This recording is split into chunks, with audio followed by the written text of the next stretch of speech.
Welcome everybody to 48 Talk, episode 145. I'm your host, Rage Baldy as always. Joining me this time is DX Akamine on the right, Derek on the bottom left, and Colin Johnson on the bottom right. I'm back! Again! You guys miss me? Yes. Yes. Miss you. Huge! It was rough.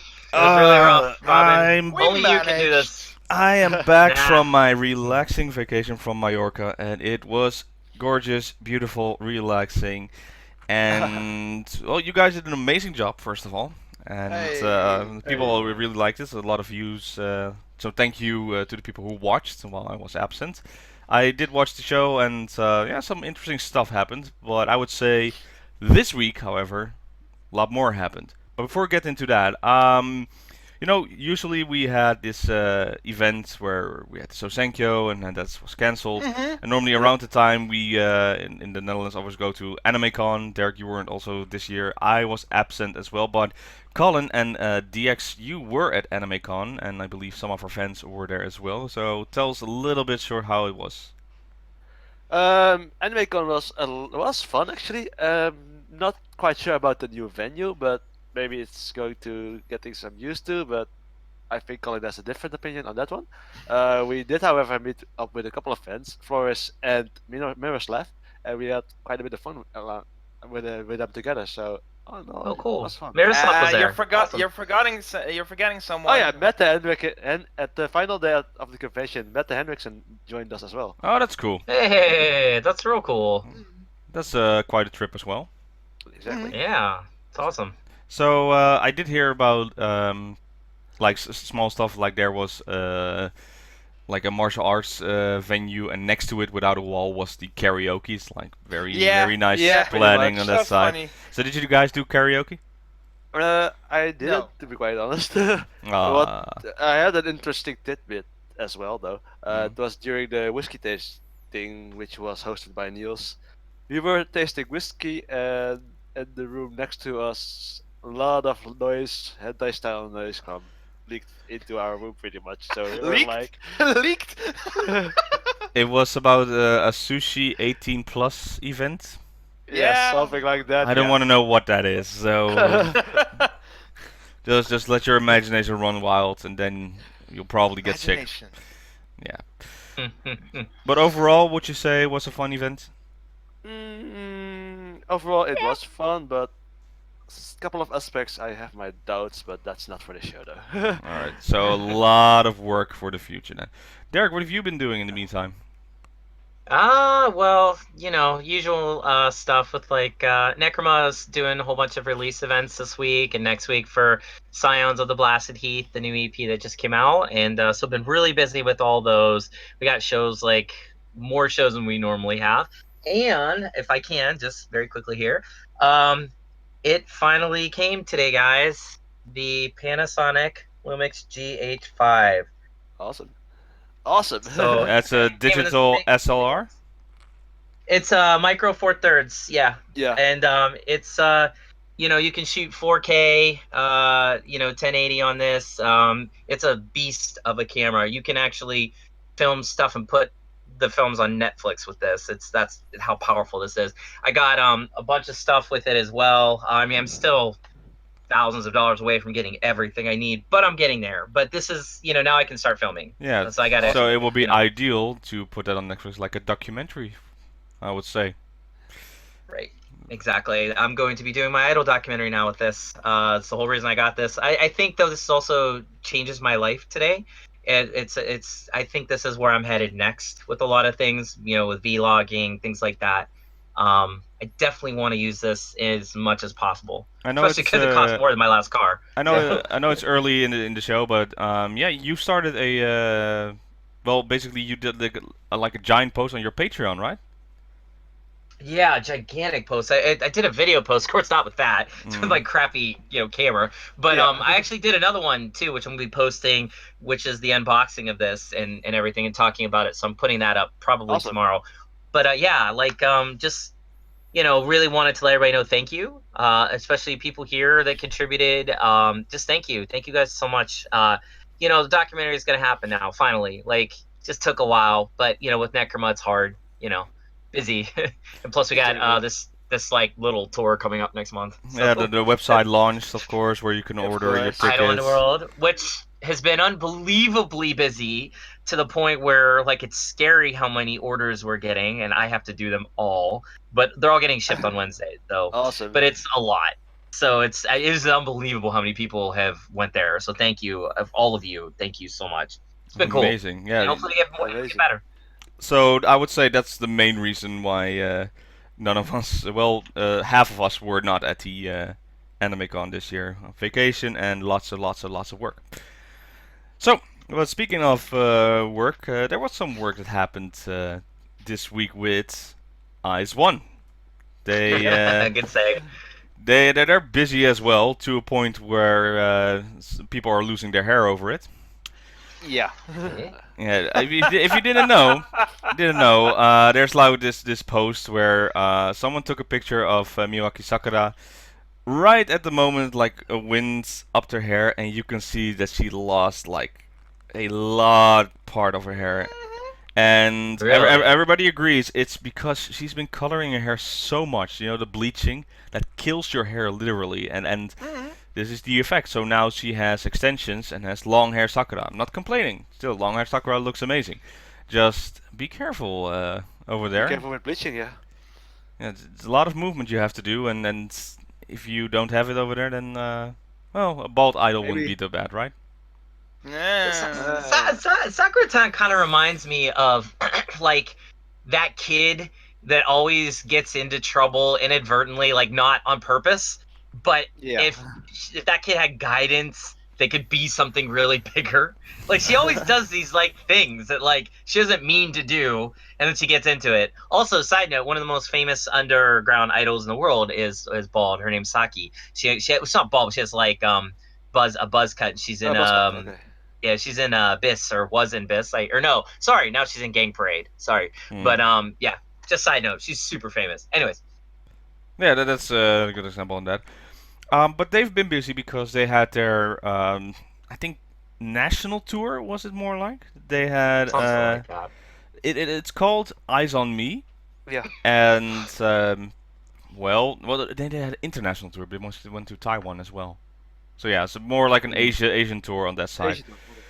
And it was pretty much what I saw was beautiful, just visually amazing.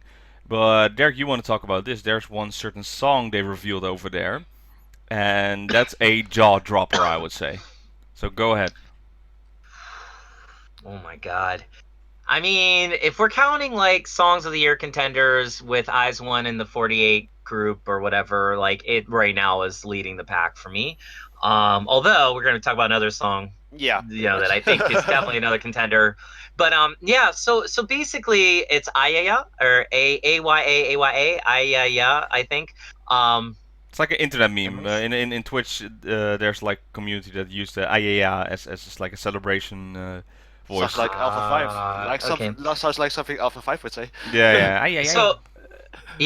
So this crazy girl, I'm not just saying this crazy, like this crazy girl, that's the moniker on YouTube, who's our wonderful IZ*ONE corner girl. She always gives us everything we could possibly want to know about IZ*ONE that goes on every week. Thank you, this crazy girl, for that. She dropped the link to the live concert recording of it, which is pretty much what's circulating now of the song. And yeah, like just breaking it down, the beat is good.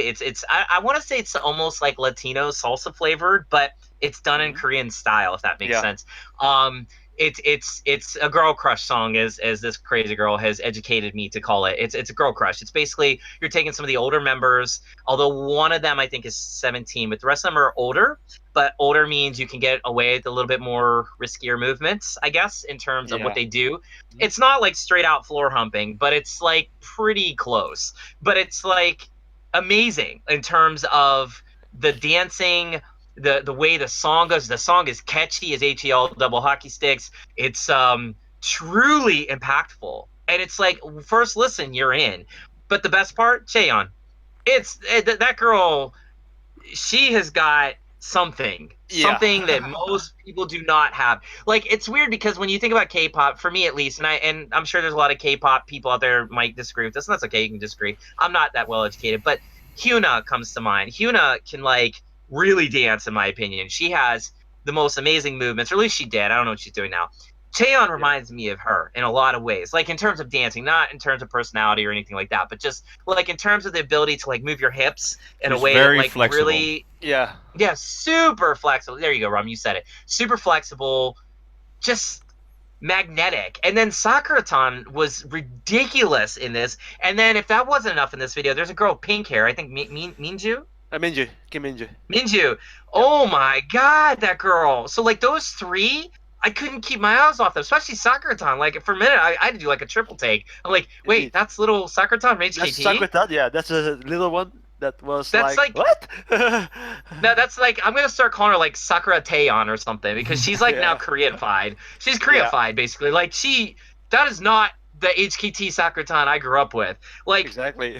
she's changed. And I think it's because she's hanging out with a girl that can like booty pop like Chaeyeon. And it's like you can tell like those two are probably like really working their Oshiris off to like do what they're doing. I mean, that song is sexy, but not like a porno way. It's like it's just like good. It's like it's not erotic, but it's like suggestive, if that makes sense. But not to the point where I feel uncomfortable. It's more like it makes me go, It's a this dance is pretty song. awesome. Yeah, It's if you think K-pop being like R to G, it's PG-13 leaning almost on a hard R, almost on a soft R, and it's like it's almost there, but it's not. They walk that line or dance that line, I should say, Yeah. very well. But Chaeyeon, it honestly, like, this video alone is worth the price of admission, but the song is good, and that's why I love it. It's like, even if I didn't hear, because like a lot of times with Korean K-pop songs, somebody will post like a lyric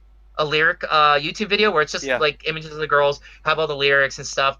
I've been listening to that. Actually, somebody did a live recorded version of that without the live part, just the lyrics. And I'm just like, I listened to that the other day and I'm like, yeah, like song of the year right here, easily. It's a good song. good. That's It's smart. It's a good song. an all-out exclusive for only the concert. There's no planning to put it on CD or anything, so that's an. Stupid, but whatever. No. For now, because the concert's still going, I would say, and this is a good advertising business. Hey, you want to hear this song? You want to see this song? You have to come to the concert. And then after that, they can broaden it out maybe to a CD, like we did with Rumor. Rumor was already out on Project 48, and then didn't get an official one, but they did like the Ice One version, and it's like, yeah, you need to go to the concert for that. I like it very much, though. Colin, did you have a chance to see that? No, if it's not official, or at least at the bare minimum a TV performance, I tend not to check anything else out because, like you said, it's not on CD, so. Yeah. Okay. Yeah. Fair Okay, enough. I gotcha. Did you, however, check out then their official version that came out for the Japanese side, their second single? They call it Buenos Aires, but I mean Buenos Aires. Buenos Aires, yeah, Buenos Aires. The MV of that one? Yeah. No, I didn't know, but maybe because of AnimeCon, I was like, I didn't hear that it was released. Well, so Derek, we just praised Ice One for their, Song of the Year contender. This one, however, this is the first Ice One song. I'm like, this is not good. This is actually below average, especially to what level they are. And this song, it's just like a commercial for, hey, you want to go to Buenos Aires? Then believe us, watch these girls talk about Buenos Aires, why you should go to Buenos Aires. And they say, well, because of the language barrier, of course. But the video, it's just random at all places, coloring wise. It's just, just throwing some flashes in there. And some, you can tell this is the Japanese version. There's the distinct tell between what they would do in a Korean version and a Japanese version. And the pan up, close up without saying anything.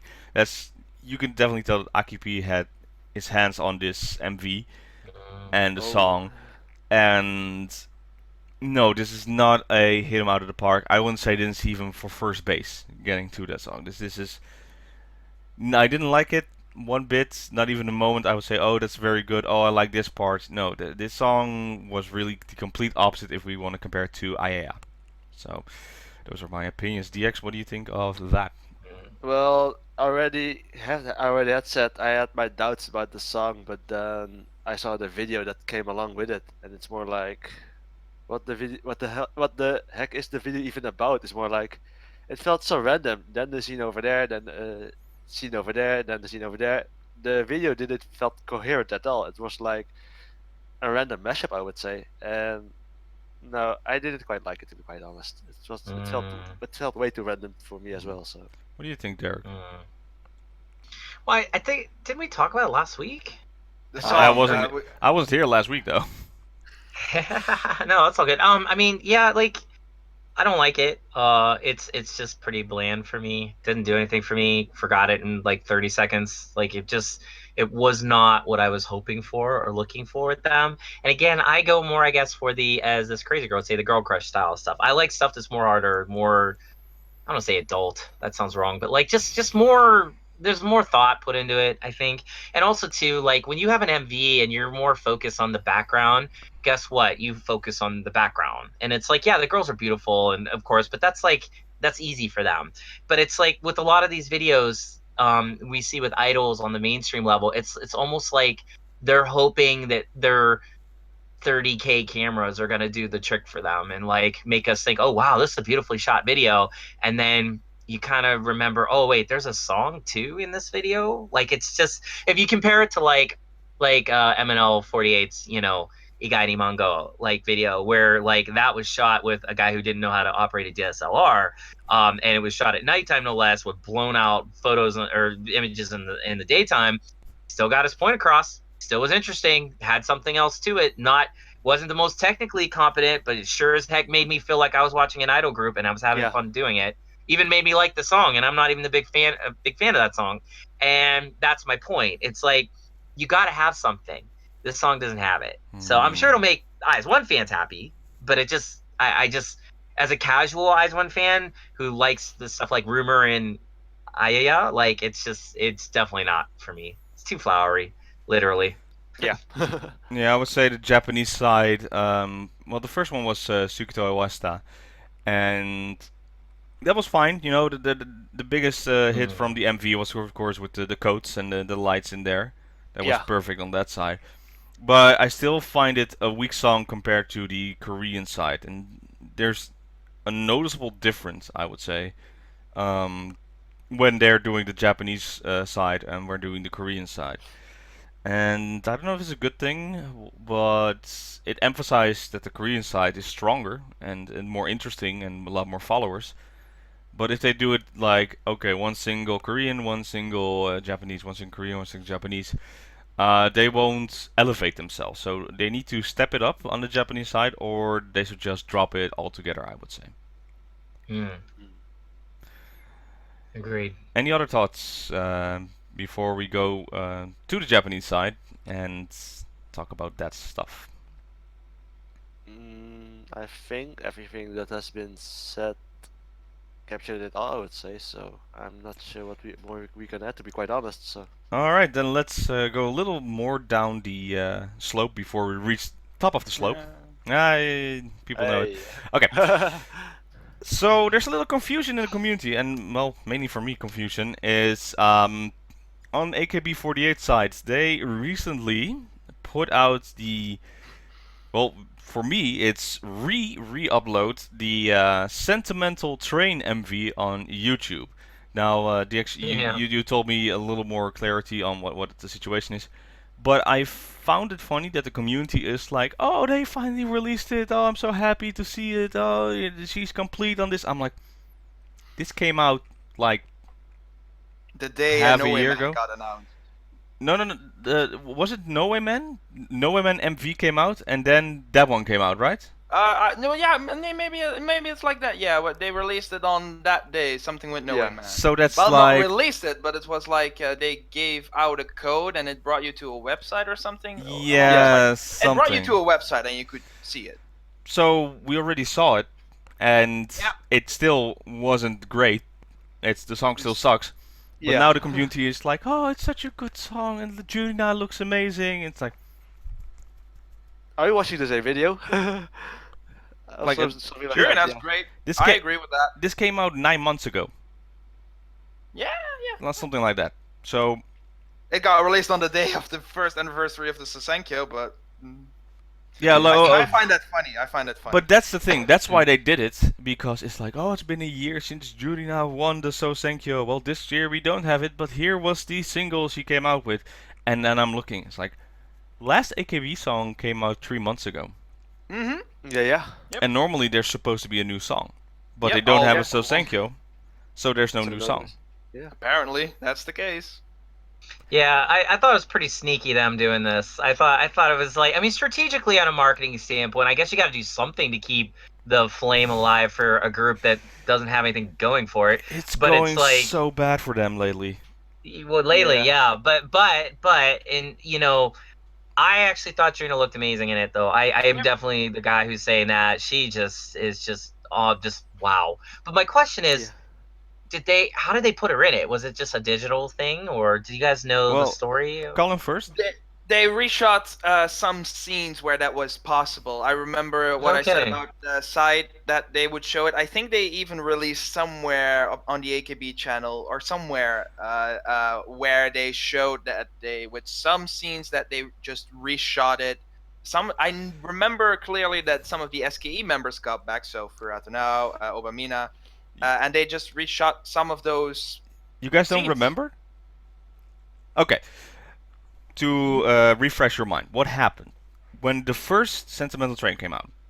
They had like the scene missing, the hand-drawn moments where Jurina is in there, and the Sure. rest they used a stand-in, like a Jurina lookalike, to sit there with Suda Akari and have some moments. All shots were not in the same position. When Jurina came back, the only shot they reshoot was the one with Suda Akari at that location. And one more, I believe. No, that was pretty much it. The one they physically they needed a member, that was with Suda Akari. Mm-hmm. And the rest was, just fill in the moments where the stand-in was, or they actually digitally replaced her with the stand-in. So it's like, okay, here was the stand-in Essentially moment. post-production. Yeah, Essentially it was post- a lot of editing, but Junia basically reshot the music video that the role she needed by herself, except with Suda Akari being there for that one scene, the talk scene, basically. Okay. It's such a... just remember, they're like, first let's put in a 3D horrible model that's... CG Horrible, model. yeah, a bad CG model, yeah. The very, very bad one, just to put in like, here should be Jurina if she was here. And then they replaced it with that, and it's just Yeah, and to think they have a train wreck. idol group. Yeah, and to think they have an idol group that has specialized in that type of music video in 22/7. So. Yeah. Like, true, but that does cost a lot of money. So I actually understand that they went with the low bar one just because otherwise it would cost too much money. I would have been more amazed if it just was a doodle, just like a fake doodle. That would be funny. Yeah, going pretty like much. this. I would have loved that. No. So I talked to GinoZX because he was in Japan recently, and he I told think me he's he looked around and he saw nothing from AKB48. Like normally it would be like a commercial here, a poster there, or something, hey, you go to 7-Eleven and there's AKB, or maybe the magazines, something AKB. He said there was nothing, and Wait, just yeah, go ahead. he was here? No, he was not in Tokyo. He was in different locations, but it's more. We're gonna talk about this. You would think that AKB has a national name for it, and it felt like it's not so national anymore. And just look at it. You guys talked about this. We mentioned before SK48 Keyholder. Now that NMB48 is also being basically sold back to the original owner before it got bought by AKS. Now we're basically, here you go. We're not using it anyway. The thing with HKT48, that's we're missing a lot of members. Harupi now finally coming back and immediately saying bye bye and moving on. No new CD announced, no singles announced. Nope. The one I'm not gonna name basically non-existent, and also having a lot of trouble. It's like there's nothing happening. STU48, the boat is here. Have you guys heard anything they're doing with the boat or doing a tour? Nope. Nothing. Nothing is happening. And that's the thing. It's much better right now. You can see that with past members and with active members. You know what? Let's do the YouTube thing. Let's do our own program. Let's do the solo programs. Hell, you guys see the video from Watanabe Miyuki? Yeah. Wow. Oh, that was awesome. Yeah. That it's so much more buzz. There is now an era where members, they get more recognition or they get more their name out there by doing solo things without basically saying, yeah, I'm from AKB48. No, I am this person. I happen to be a member of AKB48. And the people like AKB48. Oh, that's the thing that's not doing so well right now. Basically, it's much. It's much better to not say you're from AKB48 right now. What do you think, Derek? Yeah, I mean, I think there's some of that. I think you're right on some of that. But I mean, being that I live here, maybe I have a little bit of a different perspective. I mean, there's AKB stuff everywhere. It's trust me, it's still everywhere. I mean, you can't go 2 feet without seeing it here. But the thing is, it's like, it's definitely not in the spotlight. But then again, it makes sense. They don't have a huge video that they're promoting right now. They don't have a Sasankyo to get people hyped. So, I think they're going through growing pains. Think about it. They're teenagers now in terms of their existence. Yeah. And like every teenager, there's going to be some problems and some rejections and some issues. But and of course, NGT certainly didn't help anything. But they're trying to bounce back from that. So maybe right now what is good is to keep maybe a low profile and try to, advance forward cautiously and maybe really think about what could get people excited about them again, like a tour, for example. Ah, I knew it. Very nice segue to that. Yeah. And you can tell that the 2 weeks helped, right? Yes. Yeah, wow. So, indeed, after 4 years. 4 years. That was the last time you were there, right, DX? Yeah, something like that. Wow. Yeah, 4 years. They announced a national tour. And it's between different teams, right? They're going to do like this amazing concert. So cool. This is basically, I would say, like I said, they're not doing so well. But this is a step in the right direction since... yeah, a restart of some sorts. Yeah, and this is the event that should replace the Sosenkyo, right? Derek, you have some thoughts? I don't know.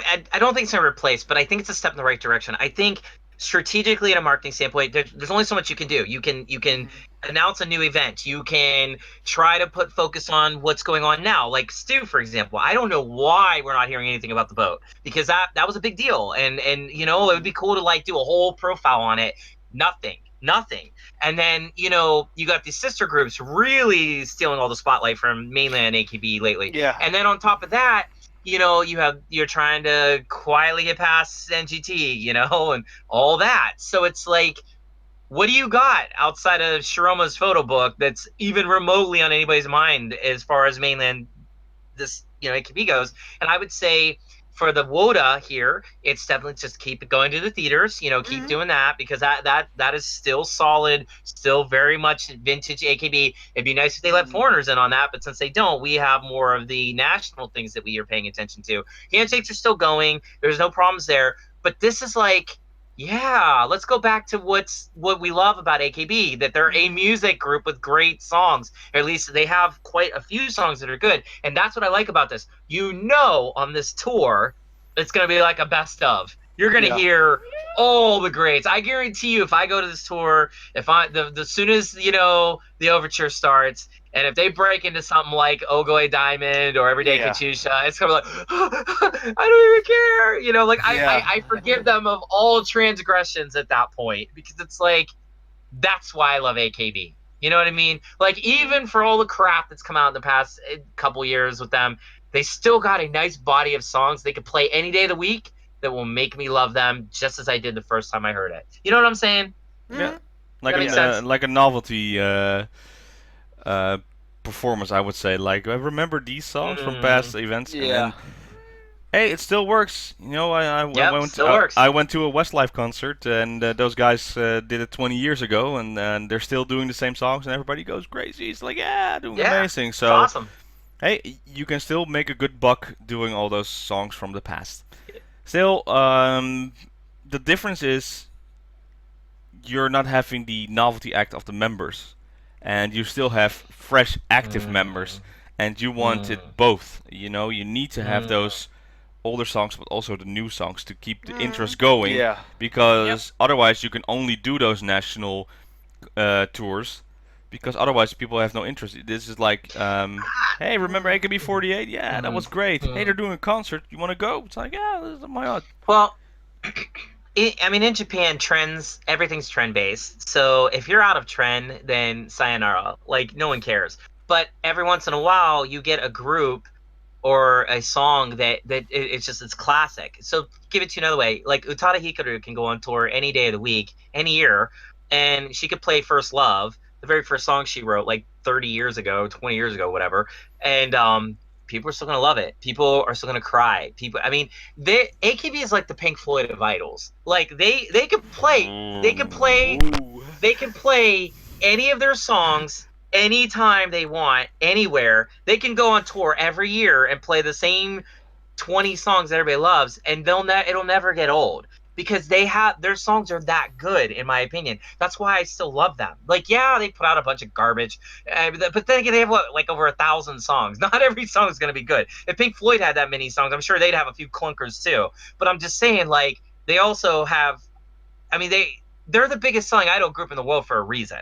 You know what I mean? Like it isn't just because you had some obsessed Woda buying 100 CDs every time a song came out. It's really because there's something lasting about the songs. Because you can only do the marketing thing so much before it gets old, you know, in my opinion. And the reason why it keeps staying new is you get fresh numbers. That actually works in your favor, getting new members to meet. Because I think if you've met, you know, for example, Jarina 400 times, maybe you might want to meet somebody new just for variety's sake. I don't know. Even if you are like Kami Oshin, you know, Jarina, you still might want somebody else just to kind of like, I need a little Jarina break, so I'll go over here. And that's usually what happens with idol fans. On the other hand, the songs, I'm telling you, they could play Everyday Katusha now. They could play it 20 years from now. It's still going to be a great song. It's still going to be one of those songs that right here, it's not even just necessarily like a Natsukashi nostalgia thing.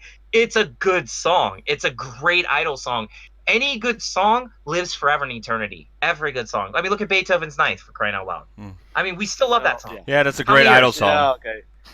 I'm saying it's an idol song. Well, back then, he was the idol of that day. He was the idol of the time. He was like that guy. So, I mean, that aside, when you write something that's a classic, it's a classic. They have like 30, 40 classics. So they can do whole concerts like forever. They brought it out with the 10th anniversary CD album. You know, all their best songs that were on there. So still have this. Still a very good album to have. But yeah, you talk about songs that will stick to the things of time. And, well, before that, I forgot. We're still on AKB48. So they announced the national tour, but they did another announcement. Basically, the member, one of the oldest members over there, Kazuaki Yuki from Team B, announced that she will do a stage. She will produce a stage with another one. So that's great because the last one was amazing on that side. I like that she handpicked the members. Of course, a lot of our favorites are in there. Yep. One am I missing though, and this is the controversy part. I don't see Yahagi Moika in there. Oh.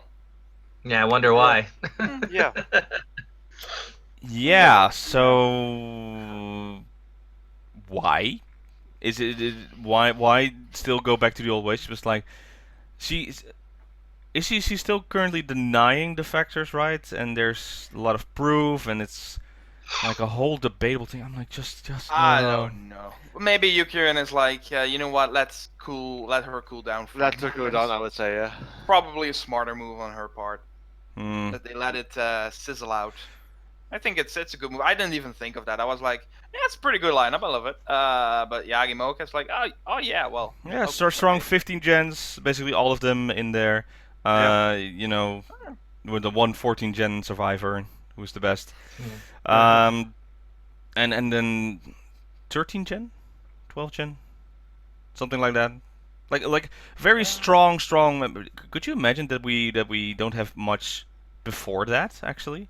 Not 9th gen Yeah, anymore. it's crazy. Yeah, it's only Crazy, like to be quite honest. Miho is alone, Yukirin is alone, Oya is alone. Yeah. Only Yui-Han and Yui-Han is alone. Katarina is alone. Even 12th gen is on the not many members only left, 3 right? left. Yeah, Wow. so it's 13, 14, 15. That's Yeah, pretty much. And 16, don't forget 16. and 16 and then teammates. Oh, Mm. So, do you feel like the members are still now getting like, you don't have that much anymore? Nah, it's just how it goes. You have that many members, and only so many can get spotlight. Yeah, And now with Sasenkyo to not determine who gets spotlight, it's gonna basically be the same members we're gonna see every time now. Mhm. It's So really, I don't know. I think that's where it is. Getting thinner on that spot. Yeah, I'm still that's actually looking. what I would say. I'm really looking forward to this stage. I think it's gonna be a lot of fun. Yeah. Usually you It's- could stages are actually, yeah. So. It's at the end of the month, so we'll have it very quickly on a Sunday. So that's great. Mhm. Well, yeah. that's good to know. So that's like in less than 2 weeks. Awesome. Mhm. Yeah. So that was more on AKB48 side. Anything I'm missing before I want to talk? There's the sister group of a rival group of a sister group. Yeah. Is But everyone AKB, no. Not on the Japanese 48 group side, I would say. So yeah. That's been rather quiet on that side. So Yeah. then we're talking about what I'm just saying, the classic songs that will keep to your head. We had the good song from IS-1, the bad song from IS-1, the re-upload from AKB48, and it's like all fine and dandy. Then we get this one, and I was really surprised on how I would feel by it, because when I heard it like the first few seconds, I'm like, it's gonna get stuck in my head, it hurts, stop. Yeah. But Yeah. I took a full listen to it, and I'm talking about Hinatazaka46. Basically the light version of Keikizaka46, because Keikizaka46 is dark songs, and they do the complete opposite. And it's something I was needing this summer. Just give me something, happy, more colorful, empty pool like Japanese songs like to do. This is from Hinatazaka46. It's Doremisolasido, I think. Doremisolasido. Something like that. Yeah. Something like that. Doremi, Yeah. Fasolasido. Yeah. Oh boy, this song. Yep. Oh boy. It starts up. It's very, very, very like, I hate that it's the phase still, because we still have Yep. it in there. But okay, that's the type. And then they go like in repeat with do re mi, and just do like a little dance in there. And it's like, oh, this is fun, energetic, and then it gets into the song, and it's a lot of fun, a lot of great movement, a lot of visually fun to watch. I would say the song itself, it really gets easy stuck in your head, but it goes nicely up. The chorus of the song is very fluent. It doesn't go like immediate stop or drop or anything. There's a nice flow to this entire song. It's long though for the song, I would say. It's about 5 minutes, and they repeat a lot of it to really stick that part into there. Yeah, pretty much. But I don't mind it. It's basically, if I hear it, I will be like, yeah, I can listen to this in the background. Be like having a good, happy feeling moment. Yeah. On the MV part, one thing that sticks out to me, that's my favorite part, is The foot. yeah, they walk and they do like the switch, and then they walk back, switch. But visually doing that marching like a group looks very, very impressive. And because the floor is, the pool that's reflecting like the sun and the beautiful colors compared in their outfits matching as that well, fits it very perfectly. And I would say out of the songs, I still like Kuro Hitsuji. That's a very strong contender for me for Song of the Year. But if I want the complete opposite, more happy song, then this one is really a contender. And I really, really, really like this song. So those were my thoughts. Who wants to go first? I'll go first then. When I first heard the song, I was like, this is quite happy. I'm enjoying this, maybe more than I should, but I'm enjoying this. And then I took a look at the length of the song, and it was like 5.5 minutes or something like that. Mm-hmm. And then I heard that melody, and that continues on for pretty much the whole time frame. It felt like they took a sledgehammer and pounding that melody inside my head. And at that moment, it was like, yeah, I was fearing this would happen, but it's stuck in my head. So it's not that I don't want to listen to it, but if I listen to it, I will just sing softly that melody along, and I'm not sure if that's a good thing or a bad thing at this point. I really like the song though. I really like the song. Awesome. Colin. I got my summer MV. There you go. There you go. I do like I love blue, so visually I am beyond happy. Looks great. Costumes are amazing. I love it. The touch of pink, it's great. Great shots. I prefer the pool scenes over the other ones, but they give this warm, cozy feeling. Yeah, still. So that makes me very happy. Mm-hmm. I like the flow. I like the beat. I don't find it that catchy. I don't. It doesn't stick. I'm actually thinking of another song that is about do, re, mi, fa, sol, la, si, do. So it doesn't stick that much. It kind of falls a bit on the floor, but I still do like it. I would agree that it's more of a background song for me. It's not something I would like listen actively, but on the background, yeah, sure. I do like that. I think the members are great. I can't say, yeah, I don't know any of the members, so I can't give a compliment to a specific one, but I think they all did fine. I do like it. I do like it. Yeah. I think the center though is ideally for that position. She has that visual look that's really catch on that moment, and when the camera pans around her, you can really feel the energy she brings out in that song. So I think this is a perfect fit for a center. If I'm looking at the other members. Sure. Yeah. So could someone quickly give me the name of the center? Kosaka Kosakano? now. Kosaka now. Well, Yeah. did a very, very, very good job, I would say. Derek. Yeah, like I'm not a fan of, Hinatazaka46 per se. I mean, they're there. I'm happy they're there, whatever. Like, all power to them. But like, I don't like flowery songs all that much. And I respect them. Like, really happy idol songs are cool. Like, I mean, it's just not really my thing, but they're cool. Like, I mean, Necroma plays with happy idol groups all the time. Like, it's no big deal. Sometimes I'm pleasantly surprised. This is one of those times. The song is definitely a summer song, as Colin said. I totally agree with you there. It just screams summer. These people actually have people that know how to operate cameras, unlike the dude who did MNL. Again, not to rag on that poor guy, but I'm just saying, the quality of the budget is definitely here. I love the choice of doing it in the pool. That was different. That was cool. Like the blue backgrounds, kind of made me feel I was watching a Stu video for a moment, minus the boat. But that's kind of normal Stu anymore at this point. But it's like there was something about it the moment it started. It just got me. Like within 5 seconds, I was like, yeah, okay, all right, it's happy, but I'll go with it. Then it had a little bit of a minor key in it. I was like, okay, that's cool. And it bounced around with that for a good time. And basically, like the do re mi part, instant suck your brain and stick there like an alien invading your body. You can't get it out. And and I'm like, oh, this is good. So right there, I'm like, okay, catchy as heck chorus, or well, chorus, pre-chorus, whatever that was. Good. Okay, you got me. But the dancing, like you said, Robin, with the movement of the feet, I actually thought that was okay. I thought the hand thing, doing this, different. Like I've been saying how many times, all it takes is one thing, one small tweak, one small adjustment of the lens, and you get a whole new picture. They did that with the hand thing. Just something like that. Like, think about it. Like, Kaya did it with the chicken bump. They did it with the chicken hands.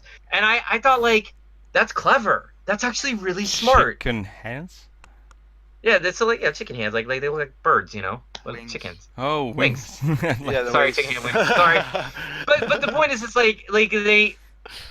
I think that was like a clever play on Kea, and at the same time, it's different enough that it'll stick in my head because you add that with the feet movement, which is not easy to do. And they were doing it backwards too at one point. That could not have been easy in formation. That's hard to do with that many girls. I mean, I guarantee you they probably practice that more times than they'll ever admit or care to admit.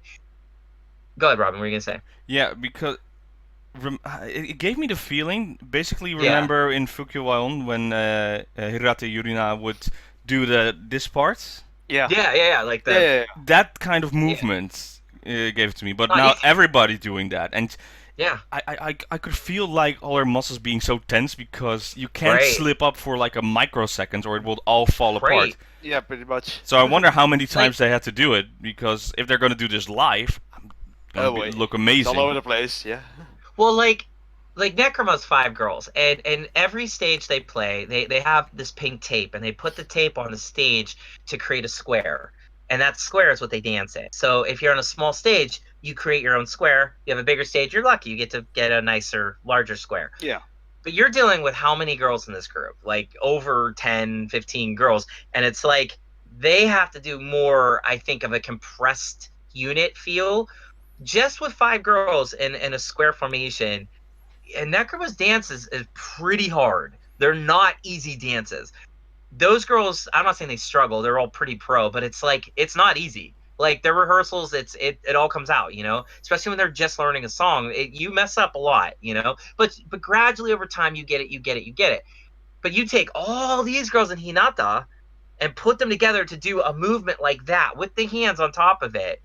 Wow. I mean, that's impressive. And then on top of that, they had 2 catch-up moments. Catch is like when the music kind of drops down and you'll see fans doing this. That's a catch-up. They had 2 in the song. Mhm. That's impressive, too, that they could fit 2 in. Usually, there's like one big one. It's usually like a bridge part. The bridge, it's like, you know, verse, chorus, bridge, and then then chorus, outro. To every Idol song that's major Idol. But, like, they stuck 2 catches in there. Awesome. And on top of that, visually, like, it's happy. It's good. Like it was simple. It didn't need to tell this big story. It was like, hey, this is summer. We're a happy group. We're gonna give you a good song that's gonna stick in your head all summer and make you wish you never heard it, but you're still gonna love it. Yeah. And that's what it did. Song of the year contender right there. Easy. Like Go Colin, Hinata 46. like Colin said, the parts outside the pool, they were fine. But I would maybe even prefer if it was a full only pool version. Oh yeah, same. That would have made it better for me. Yes. Okay. The 3 drawbacks I had on it, and these are minor. It doesn't really pull from my enjoyment of. Number one, what Colin said. I think like if they had cut out the required other scenes to switch it up, I would have been okay with it. I really would have. The dancing was powerful enough that I could have watched that. So right there, that's one. Number 2. The title of the song, Doremisolasido, they could have done better than that. That's really basic. Like, come on, guys. It is basic. You know? That's what Doremi is. I mean, it's like, you know, I mean, come on. And then the third one I forget, but it was just there. I had something in the tip of my head, but those 2. Oh, okay. Sorry, the length. It was just long. It was just like like a minute. I agree. You could shave a minute. I mean, don't get me wrong. Putting 2 catches in, you kind of need to have a song be that long to do that. So that's cool. But I mean, you could have shaved a minute off easy and have been all right. Or if you're gonna make a song that long, switch it up more. I mean, doing 2 catches, that's a cool switch. But like, you're gonna have to do more. You have to like break it down or put something in there that's like all the music drops out and everybody's just clapping or doing something like something to like give you a focal highlight. They didn't really do that. Like 3 minutes, 20 seconds, 4 minutes tops, but the extra minute was not needed. I mean, okay, there's some songs that have a chorus that is so catchy. I want it to go on for 10 minutes. Like Kill This Love, like Blackpink's Kill This Love. I honestly wanted like 10 minutes more of that song. And every time I saw reaction videos, many of them at the end, they're like, that's it? And that's how I feel, because I felt like at the end, that part at the end in Kill This Love where it breaks into that crazy like drum march beat, and then it breaks, we gotta kill this love bomb. I want that part to just keep going and going and getting bigger and bigger and heavier and crazier. And I thought, give me another 2 minutes of that and I would have been happy. So I felt like there's some songs you don't want to end because it's that good. This song, I don't say it was good enough that I'd want that, but I'm saying you could have developed it more. I couldn't easily. listen to 10 hours of this, then I would be on the floor in a pile of blood. Wow. I really like the song, Love it. but But it's eventually the pounding to your head would get so Yeah, severe. well, So yeah. So it's bad. I can't listen to the song on loop. I would listen to the song maybe once a day max. So still, good good. song that I think we really needed. It's what we've Yes. been missing for a while. So Yes. I guess I'm saying this every time. Step note. it up.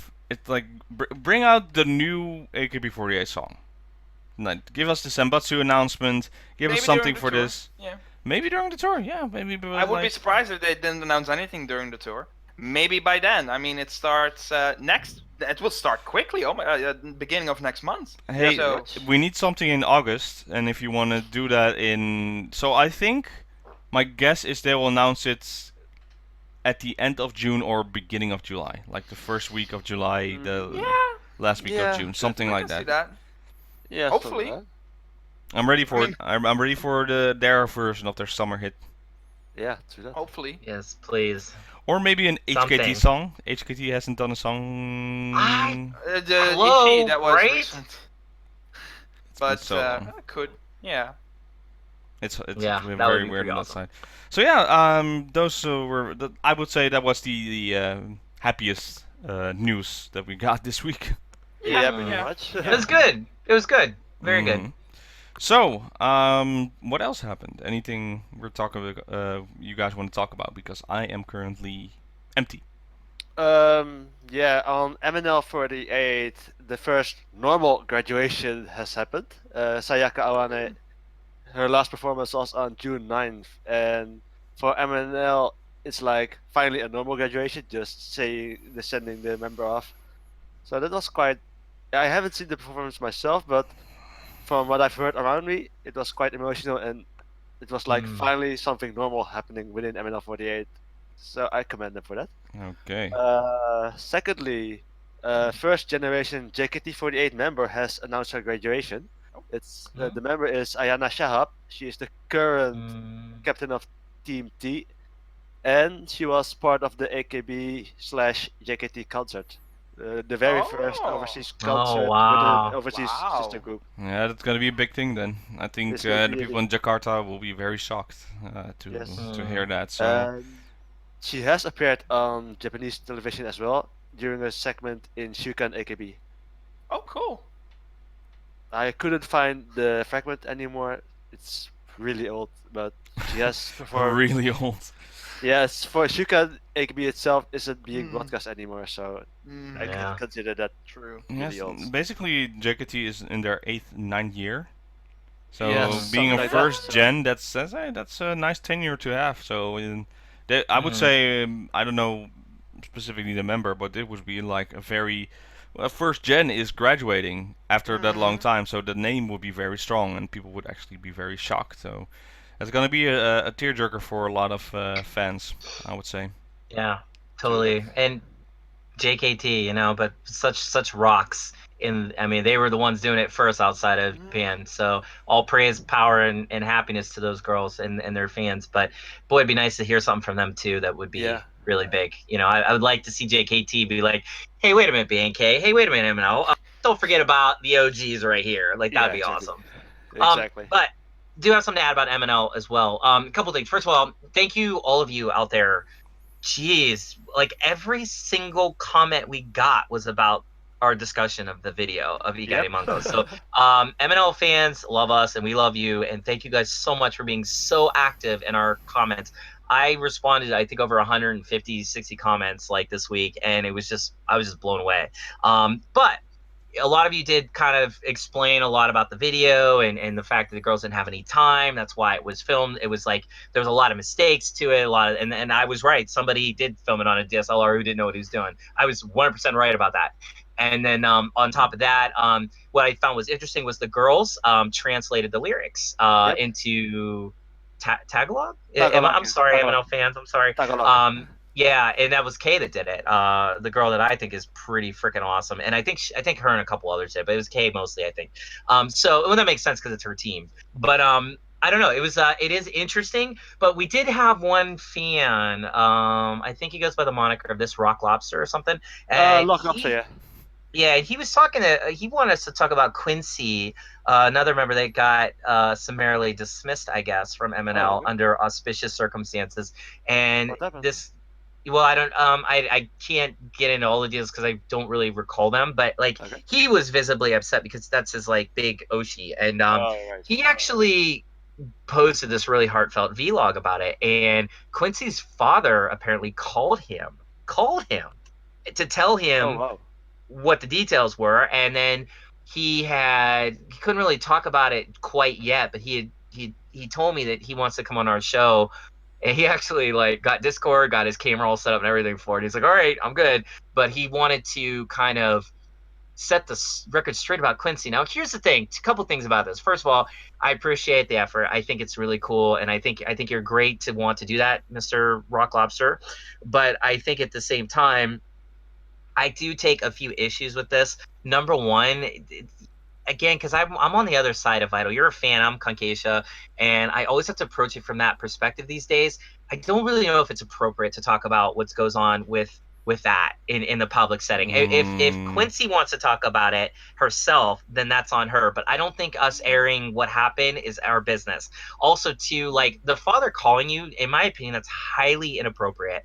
I think it's cool on one hand that like he trusted you with that. On I think the it's fan really side, cool. yeah. Yeah, I mean, on the fan side, sure, you're getting a call from your Oshi's father. I mean, that's like, whoa. But on the other hand, it then blurs the lines, and I don't like blurring lines there. It gives me the feeling if we'd done that we're like Bushun. And we don't like Bushun. Exactly. And so I don't really want to do that. Like, I think you're awesome. I don't think you're wrong for asking it. I just think it's a matter of not really understanding Idol. And I think that's kind of the problem with a lot of the situations around MNL. That like you guys, like the fans especially, maybe you're not quite getting it as far as like you have to be very divided with Idol, and you know there's fans and then there is Idol, and you know there seems to be a lot of mingling in between that I don't think should really be there, and this is one of those examples. Again, I'm sure Quincy's father wants to set the record straight about what happened to his daughter. I get that, and that's great, but let him do it. Let Quincy do it. Like that's I wouldn't say no third party involvement. It's like either straight from the source. Like if, for instance, if the Quincy would say, hey, can I be on 48 Talk, and then I would explain myself. Oh, then sure. That's a difference. That's a side. Hey, we can work this out, and that's and I don't know if the Rock Lobster source are legit or anything on this side, and I'm sure it all is, but it's not straight from the original source, and we're not like a show that it's like a rumor mill, or we're gonna breaking news and discuss. We mostly critique about events that already happened, and then speculate about that. With the whole debacle we had about the group I'm not gonna name, is we didn't want to start the rumor mill. It's like only think about this, what really is happening. You know, people were being online detectives and talk about this and this and this and this. We didn't know if it was true. People are saying that we had maybe ideas, you know, we were speculating, but we were not factuating on that side. And there's the difference in line. We can, of course, speculate and then really make it clear these are not facts. These are not something we heard about, anything on that. With what Rock Lobster wants is basically stating a fact, and that's the difference line. That's like the line we're like, no, that's something not on the hands we want to do, I would say. Yeah, and I'm not trying to throw this person under the bus. No, absolutely not. I have nothing but awesome feelings towards this person because their heart's in the right place. Exactly. They're not doing this to be mean spirit. I can tell, so that's a good thing. But I would say to this Rock Lobster, like, talk to Quinn if you want to talk to, if you have this connection to Quincy's father.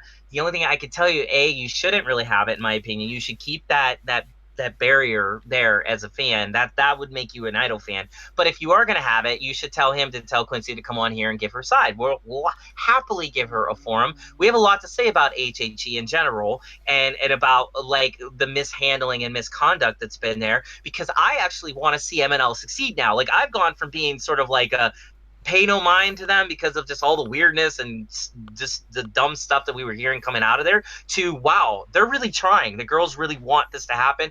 They put out 2, I think, good videos. I think fun videos. Are they're trying to do it right, and I respect that. And I think the fans too love them so much. This MNL could really blow up. I'm telling you, they could keep, if they keep going. They got it. They have something. I saw a lot when I took a good look, but I also think there's all this other weirdness around it that needs to just go away. Again, you are branded as a Japanese idol group, not a Filipino idol group. There is a difference. If you are branded with the AKB mark, you should act like a Japanese idol group. And part of that means your fans should as well. And part of being a fan means you understand your role as a fan. You are here, idols are here, keep it that way. There should be no crossover, because then it gets blurry. Scandals happen. You get too involved. Because let's play this further. What if you start? What if you talk to your Oshi's father, and then he invites you over for dinner to talk about it, and then it just gets. Then you're not a fan anymore. Then you're in this weird middle gray zone. That's just not idol. That's not idol. And idol set up very specifically to avoid stuff like that. That's why there's all the idol rules for this. And I just don't want to see that happen with MNL. I think MNL has enough issues to deal with as it is. From not having money, apparently, for right budgeting. For not having people that know how to appropriately plan an MV. To so on and so on. All these little things, they're growing pains. You can get rid of them. You can correct them. They can all be fixed. None of this is not unfixable. But when you get into irreversible, damaging stuff like NGT stuff, then you're done. And MNL's already had a big, solid hill that they've had to climb at this point, but you're finally climbing it, all of you, fans and idols in MNL alike. Don't mess it up. So if we're going to talk about what happened to somebody like Quincy, she can talk about it. We, of course, we're an open forum. You're welcome to come on here if Quincy's watching. If not, that's okay too. Talk about it in your own way, but that should be you. You shouldn't be having a fan talk about it, because that's also, on the idol side, that's not appropriate either. So I just want to throw that out there. Again, not throwing you under the bus. I think this Rock Lobster is in a really good place mentally. He just loves his Oshi. I get it. To declare some clarity. Clarity. Thank you, Robin. Yeah. You just got to be clear about it. That's all. Very good. And rant. So, anything else before we then move on to our recommendations for next week? Yes, Colin. Yeah, go for it. Some interesting thing about BNK. First of all, happy birthday, Job. It's his birthday. Hey, yeah. Nice. So that's actually pretty great. I heard something interesting. What happened? First of all, their auditions for the 3rd generation will most likely be held next year. I think that's great. We talked about it, so I bring it up. It was actually revealed in a interview in a magazine, with an interview with Tom, the brother of Job, who is the CEO, and he basically said that the auditions will be next year, which I think is good. If it's in the second part of the year, I think it would be maybe a bit better, but that depends on if second generation will develop more, as most of us really want to. So I think that's good. I mean, 3rd generation could be good. It's some new blood, but second gens should evolve a bit more. And something else, probably more interesting. He also talked about the general election, that it will be held twice in 3 years. So meaning that it most likely will not be next January, but maybe later, because it's likely not going to be a yearly thing. Which I understand, because if it would have been in January, CGM is currently in audition, I think, or they passed. CGM is starting their audition on July 15th. That's I thought it was June, but that's not that lots of time for them to develop in a way. So I think if general election would have been in January of 2020, it would not work. I think. I think it's good if they postpone it. Not do a yearly thing. I can agree if it's just for CGM to develop more, maybe even 3rd gen by that time. I think that is a fine job. I do like that he gave this information. Like he comes out and gives a lot of information. He talked about more stuff, but I don't think that's other stuff that's not interesting. But it's like, it sounds like I'm a newscaster. So only because the general election is a pretty important thing, I would say that should be brought up, as well as auditions, because we have. I think it's a good idea actually to do that instead of the yearly thing, because you see what happened on AKB side and didn't work out basically get burned out on the most side. So doing this like twice in 3 years, not bad. I would Year and a say. half, that's fine. It's Yeah. at least something. Yeah, Yeah, that's a good plan on that side. Thanks, Colin. Anything else? Oh, the second documentary will hit in theaters in August of this year. I think that's also something quite important. You never know what where it will air this time. Maybe we can watch it again. Maybe not. Maybe It's on pretty Netflix. fast, I would say. It's pretty fast. But it's interesting. I mean, if they really have been starting for a while, since when did the Girls Don't Cry end? With the third single, or I forgot how it ended. It was before. It was River was just announced, right? Yeah, I think River. So it was, it was before Kohaku, before even when BNK appeared on the Japanese Kohaku, as well as before the general election. I think that could be very interesting. I hope it will end somewhere with. It was Well, around the with general beginner. election when the film came out. So Yeah. The previous one. yeah. Which, So I would say he- December was then the end. December 2000 and. Yeah, you know what? Until someone is as 18, great who can correct us on that, that would be very appreciated, because it's one of those things. It's like A little wow, why did confusing. Yeah. Yeah, a little. But I think it's good. Real Me. It will be called. So I wonder. I hope that we can see it.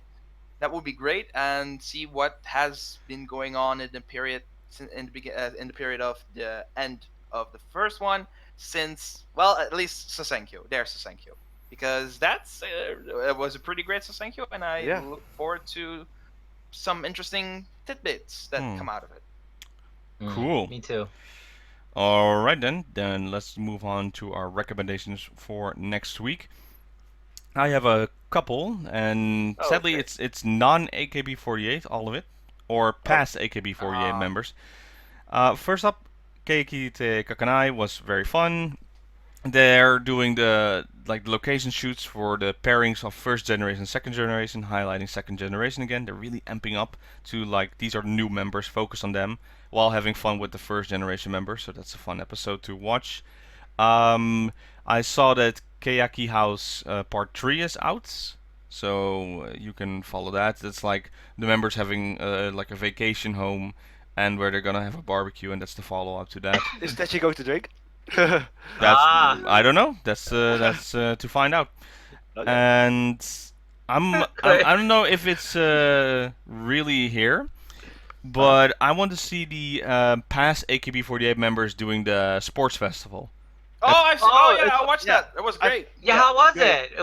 Was it good? Did we? Yeah, it was awesome. Is it somewhere online? I want to watch so bad. I watched it. I think I still have a copy. I think I have it somewhere. I did watch it. It was up pretty quickly. Just the normal AO. It's not subject though. No, but that. I mean, that's what I'm hoping for. So 45 minutes. It's like just a week out. Maybe someone wants to, but he has. Well, I don't want to speak for him. There is someone who him or her maybe want to do that, but we'll see. Maybe not. It's pretty enjoyable. Otherwise, I mean, all those great members, great moments. Oh my god, that was great. Okay. I completely forgot about that. So that's my recommendation it was to very watch. Fun. Wow.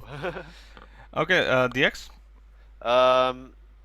The upcoming Nemos television episode will be the final part of Ogre Yui versus Yagi Moeka. So I'm not sure how that's going to turn out. So I'm pretty interested in that one. So that's my recommendation for now. And I don't have much, to be quite honest. So that's the only thing I will mention.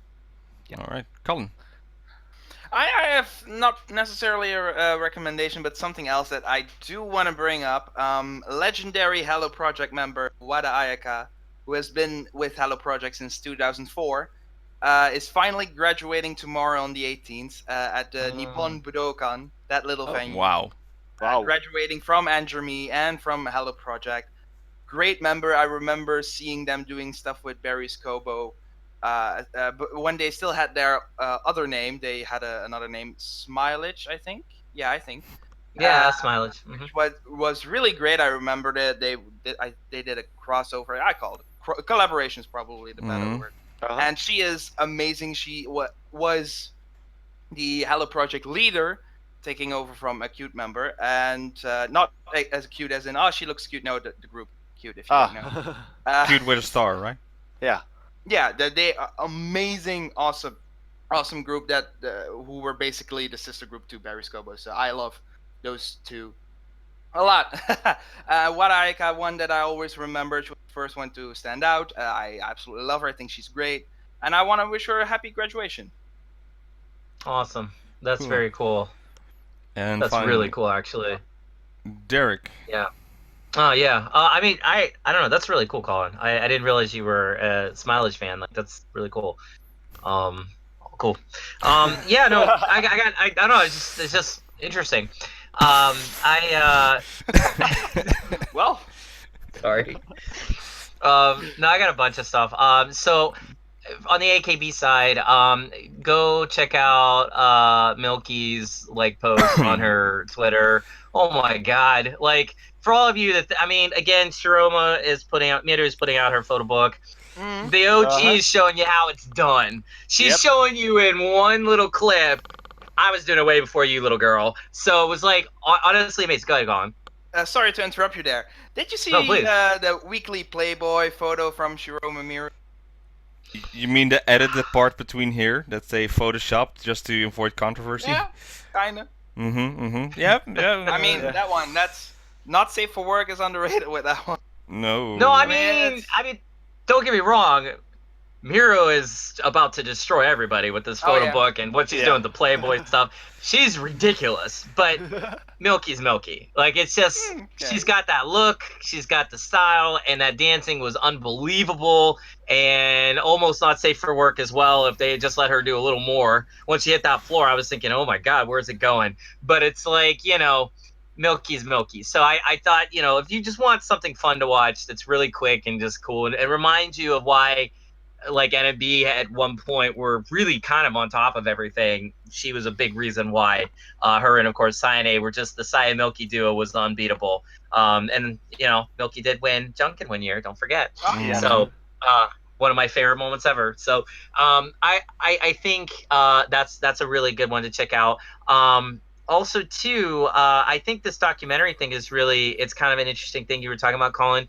I do feel like, don't you guys think it'd be really cool to see one from like JKT, just to kind of like that would be a good way for JKT to kind of get themselves back into like a general discussion, not a recommendation per se, but more like a thought. Like I kind of am hoping to see that. Like it's you know, that'd be cool. Really well done documentaries are good. And the reason why I'm bringing that up is because recently this week I was working on some editing stuff, and I split my screen, you know, and I'm working on like a book edit. And on my other side was Komi Haru's documentary that she did with the one TV show a couple years back. Man, it just reminded me of so much why I love that girl and why I can understand she's your Oshi DX. Like, it was just very powerful, very, very heartfelt. And again, that was only a couple years ago. Like, it was just. It was just done correctly for me as far as like keep telling me a good story. Also, I've watched it to get more ideas about my own documentary, like how I want to film and stuff. But it was like it was just something good. So that's my recommendation. If you haven't watched that before, it's do you guys remember the TV stations, TBS or something? TBS. Yeah, like watch the Komiharu doc. I mean, they did it with Kitahara DA, they did it with Tano Yuka. I don't. Yeah, so Okada Nana one is amazing, especially the edited one, the one they add the next stuff. But like, it's just very well, it's very powerful, very good. And it's just, again, it's a good reminder of why we love AKB, why we love idols. It's just, it tells the idol story and it tells it in a great way. So I'd say watch that just for old time's sake. Maybe watch some old concert videos to catch up if you do have any plans to go to any of the tour dates on the national tour. If you guys are gonna make a trip over, you know, get yourself caught up on the AKB concert spirit, because it's, you know, coming back and it's gonna be awesome. Even with the new members, it's gonna be, I think it's gonna be a blast. So there's that. Keep an eye out for that. Another group's going on tour, one that I know pretty well, Necronome Idol. We're gonna be on tour in Europe next month.